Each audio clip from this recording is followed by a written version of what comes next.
அடியேன் ரசிகப்பிரியா லலிதாவின் பணிவான நமஸ்காரங்கள். வரும் தரும் ஸ்லோகங்களின் இந்த அற்புதமான பகுதியில் இன்றைய தினம் சொல்ல போகிற ஸ்லோகம் வாராகியோட ஒரு அற்புதமான துதி.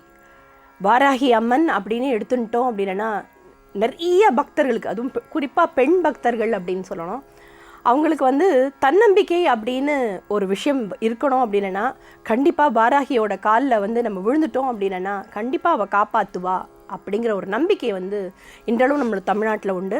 அந்த நம்பிக்கை அப்படிங்கிறது எப்படி வரும்? அவளுக்கு ஸ்லோகம் சொன்னால் தானே வரும். வாங்க இப்போ ஸ்லோகத்தை சொல்லிட்டு வரலாம்.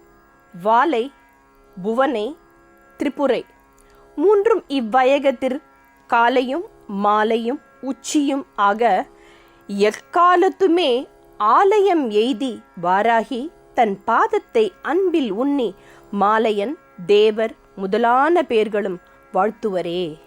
இந்த வாராகி துதிக்கான பலன் அப்படின்னு எடுத்தோம்னா பெருவசியம் அப்படின்னு சொல்லப்பட்டிருக்கு. அதே மாதிரி திற்கால ஞானம் கிடைக்கும் அப்படின்னு சொல்லியிருக்கு.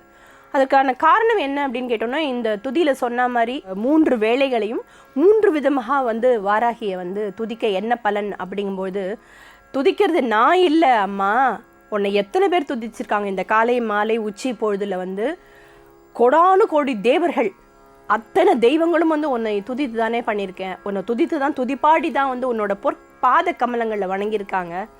அப்படி இருக்கும்போது அவங்களுக்கெல்லாம் கொடுத்த நீ எனக்கு அருள் புரியாமையாக இருக்க போகிற அப்படின்னு கேட்டிருக்காங்க. அற்புதமான தெய்வத்தை எடுத்துனோம் அப்படின்னா வாராகி அப்படின்னு நம்ம அந்த 3 எழுத்து கொண்ட அந்த ஒரு வார்த்தையை சொல்லிட்டாலே, அதற்கு நான் அந்த வாராகின்னு சொல்லிட்டோம் அப்படின்னாலே நம்மளோட எதிரிகள் அப்படிங்கிறது தலைதெறிச்சு ஓடுவாங்களாம். அப்படி தான் சொல்லியிருக்கு.